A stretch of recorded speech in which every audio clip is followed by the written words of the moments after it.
One missing airman, a mountain hideout, and a high-stakes rescue that pushed a global conflict to the breaking point. I mean, it really is wild how fast this escalated. Oh, absolutely. So here's the 90-second rundown. On April 3, 2026, Iranian forces shoot down a U.S. F-15E Strike Eagle. Right, a two-seat jet. Exactly. The pilot ejects, and U.S. forces rescue him pretty quickly. But the second crew member, the weapons systems officer, he disappears into the Zagros Mountains. And he is just completely alone out there. Yeah. So for nearly 2 days, elite U.S. commandos race against Iranian forces and nomadic tribesmen to find him. The rescue succeeds, but the fallout sets world energy markets on fire. Which is the crazy part, right? You have this highly localized, tactical military rescue, and it immediately triggers a global economic crisis. Which is exactly why we are taking a deep dive into this today. We are looking at the April 2026 U.S. combat search and rescue operation in Iran and, those massive ripple effects. You've got a pretty big stack of sources for this one, too. We really do. We pulled Pentagon after-action reports, news coverage from CBS, The Guardian, The Jerusalem Post, and some heavy analysis of the global energy crisis. And we also have to look at the highly charged political statements from leaders in Washington and Tehran. Right, and just to be totally clear up front, our goal here isn't to weigh in on the politics or, endorse any of these statements. We are just going to strip away the intense rhetoric, look at the raw mechanics of what happened, and give you the facts. It's really the only way to understand an event this chaotic. I mean, you have to separate the operation itself from the political theater. Definitely. Okay, let's unpack this. Let's start with the catalyst. Yeah. Friday, April 3, the F-15E jet goes down over southwestern Iran. Yeah. So when a jet like that takes a hit, the pilot and the weapons systems officer, or WSO, they eject separately. Right. And the winds and the ejection angles can scatter them miles apart. The U.S. pulls the pilot out in broad daylight, which is great, but the WSO lands deep behind enemy lines. And he's got, almost nothing, right? Limited survival gear and just a standard issue handgun. That's it. And he lands in the Zagros Mountains. I mean, to picture this terrain, imagine jagged, towering rock formations, deep ravines, and extreme weather. Not exactly a walk in the park. No, not at all. It's an incredibly unforgiving environment. It makes communication and movement just extremely difficult. And it gives a massive advantage to the locals. Iran instantly realizes an American airman is missing, so they offer a $60,000 bounty for his capture. Which is a life-changing amount of money in that region. Huge. Yeah. So suddenly, the U.S. isn't just dealing with the Islamic Revolutionary Guard Corps, the IRGC.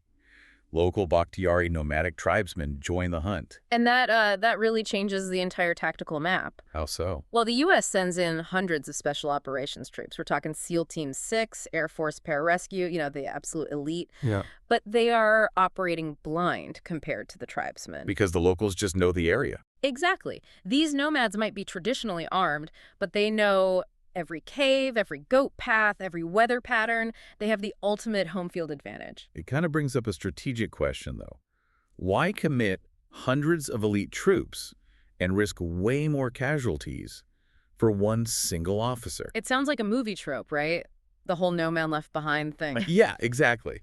In a high-stakes war, it feels like an enormous gamble. It is a gamble, but it is a military necessity. No man left behind is a core doctrine, especially in aviation. Why aviation specifically? Think about it. If you order pilots to fly multi-million-dollar jets into highly lethal anti-aircraft webs day after day, their morale depends on one guarantee. That you'll come get them if they crash. Exactly. They need to know that if they go down, the entire weight of the U.S. military will tear the world apart to find them. If you abandon one airman, you risk breaking the resolve of your whole Air Force. Wow, okay. That makes sense. So they throw everything at these mountains. Meanwhile, the missing officer finds a narrow mountain crevice and just wedges himself inside to hide. Just one guy hiding in the rocks. Right. With hundreds of elite U.S. troops, regular Iranian forces, and armed locals all converging on this one grid, it's like a lethal game of hide and seek. A really crowded game of hide and seek. Yeah. So with hundreds of people hunting him in enemy territory, how did the U.S. possibly keep the Iranians off his trail? What's fascinating here is how they used electronic misdirection. The CIA basically took over the information war. Finding him required a highly sophisticated deception campaign. Okay, so what did they actually do? Well, the CIA knew that Iranian security forces and local militias relied on unencrypted or loosely secured tactical radios. Did they just jam the signals? Yeah. Like blast them with static so the Iranians couldn't coordinate? No, actually, jamming would just scream, "Hey, Americans are right here." Instead, they exploited those open lines. Oh, that's smart. Yeah, according to a former CIA station chief, the agency fed true but strategically useless information into the channels first. Wait, true information? Why would they help them? To build trust. They might confirm a U.S. helicopter movement that the Iranians had already seen with their own eyes. They wanted the enemy to think, okay, this radio feed is accurate. So they basically established credibility. Yeah. And once the Iranians are taking the bait, the CIA pivots. Exactly. Then they inject the fake intelligence. Suddenly, the CIA flooded those channels with reports that the airmen had already been rescued. Oh, wow. Yeah, Mhm. they spread tactical chatter saying U.S. ground forces were actively moving him out of the mountains, heading toward the coast for a maritime extraction in the Persian Gulf. Which sounds totally plausible. A water rescue by Navy SEALs makes perfect sense. So they point the Iranian forces toward the water, entirely away from the mountains. It worked flawlessly. While Iranian forces chased ghosts toward the coast, the CIA focused all its drone surveillance on the mountains, found the guy in the crevice, and sent the coordinates to the Pentagon. But what if the Iranians didn't buy the fake intel? The sources say the CIA was tracking both the airmen and the Iranian forces on their screens at the same time. How close did this actually come to failing? Uncomfortably close. I mean, the deception pulled the main forces away, but the mountains were still swarming with locals. Right, the tribesmen. Yeah. If a group of nomads had just stumbled across that crevice before the SEALs arrived, it would have been a disaster. In fact, U.S. commandos actually had to call in airstrikes on approaching Iranian convoys just to keep them away during the rescue. Which brings us to the extraction itself. And man, this sounds like a logistical nightmare. Oh, absolutely. The sources say U.S. forces set up a forward operating base at an abandoned agricultural airstrip. This dirt runway was just 200 feet wide and 3,900 feet long. Which is tiny. Yeah, it's 14 miles north of Sharjah City, landing large military transport planes on a tiny, unmaintained dirt strip in the dark in hostile territory. It just defies belief. I mean, a C-130 Hercules transport plane is massive. It's built for rough landings. But a 3,900-foot dirt strip leaves literally zero room for error. And the sheer weight on that soft ground has to be a huge risk. Massive risk. And the cost of this operation totally reflects that danger. I mean, the rescue succeeds. They pulled the airman out alive, though he is injured. But the equipment toll is just staggering. It's a heavy, heavy toll. Let's run through the numbers really quick. On the human side, 0 American lives lost. 3 IRGC members were killed. But the hardware losses. Right, so first they lost the original F-15E jet. Then, during the rescue, an A-10 Warhog was shot down by a surface-to-air missile while providing air cover. Wait, they lost a whole A-10? Yeah. The pilot ejected and got rescued over the Persian Gulf, thankfully. But they also had 2 UH-60 Black Hawk helicopters take heavy damage from tribal small arms fire. And the destruction didn't just come from the enemy fire. We have to talk about the scorched earth call the U.S. commanders made. Yeah, this is the part that really shocks people. They intentionally blew up 2 of their own C-130 transport planes. These are multi-million-dollar aircraft. And they destroyed 4 MH-6 and AH-6 light helicopters right there on the dirt airstrip. It sounds like an action movie where everything just goes completely wrong. Right. Destroying your own fleet of aircraft sounds incredibly desperate. Is this standard protocol? It's desperate, but it is strictly by the book. Think about that tiny dirt strip. When you land a massive C-130 there, the landing gear can easily sink into the mud or get wrecked by the terrain. So they just got stuck. Exactly. And once a plane that size is stuck behind enemy lines, you can't just call a tow truck. You only have minutes before enemy reinforcements show up. But you can't just leave it there either, right? Because a modern U.S. aircraft is packed with classified tech. Precisely. You have stealth communications gear, avionics, highly classified cryptography keys. You absolutely cannot leave that intact for Iranian engineers to reverse engineer. So preventing that technology from falling into enemy hands completely overrides the cost of the plane. 100%. They used explosives to destroy their own planes, and the Pentagon had to scramble replacement aircraft just to get the commandos out. Wow. It really shows how lethal the airspace was. Losing an F-15 and A-10, blowing up C-130s, it proves Iran's air defenses are still highly dangerous. They really are. But What happens next is where this shifts from a military thriller to a massive global economic crisis. Right, the bigger picture. You have this localized rescue in the mountains. It works, but the ripple effects hit the global stage instantly. The transition was immediate. Yeah. President Trump goes on Truth Social and posts, "We got him." He celebrates the rescue. But he immediately uses the momentum to pivot to a massive strategic threat. And that threat is all about the Strait of Hormuz. We really need to explain why this waterway matters so much. Go for it. Geopolitically, it is arguably the most critical maritime choke point on the entire planet. It's a narrow strip of water connecting the Persian Gulf to the open ocean. And about 20% of the world's crude oil travels through it. Right? Exactly, 20%. And leading up to this rescue, the conflict had already made shipping through the strait nearly impossible. Iran didn't even build a physical wall or anything. They didn't have to. They just had to make it too dangerous for commercial oil tankers to risk the trip.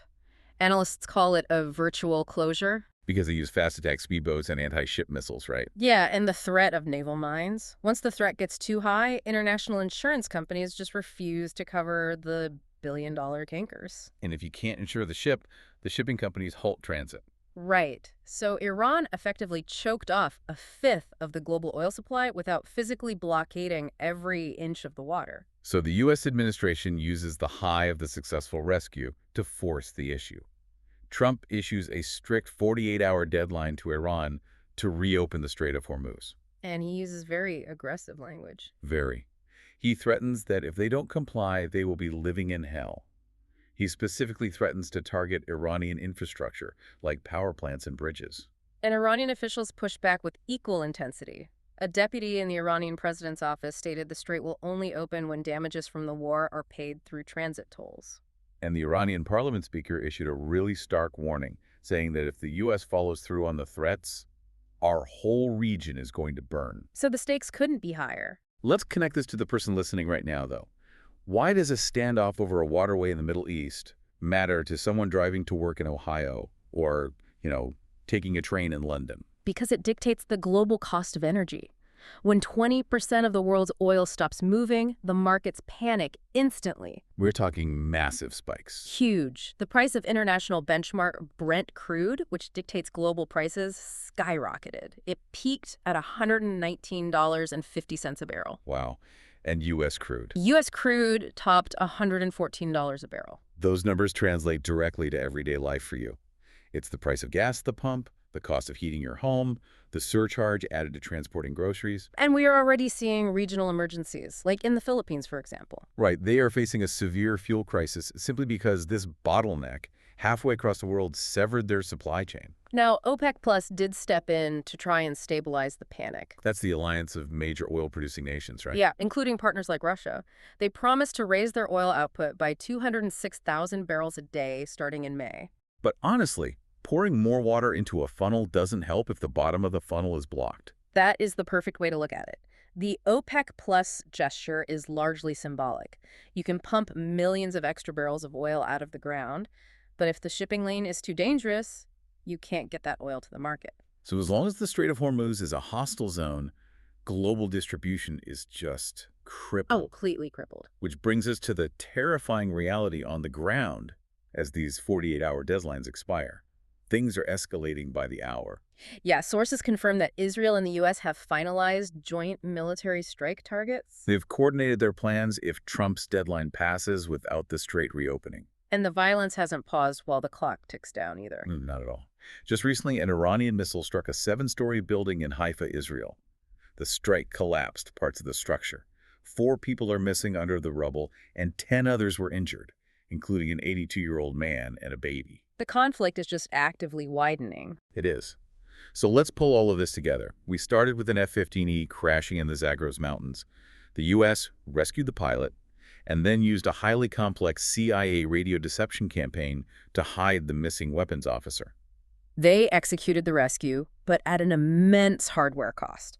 They lost an A-10, took heavy damage to 2 Blackhawks, and had to intentionally destroy 2 C-130s and 4 light helicopters. Just to protect their own classified tech.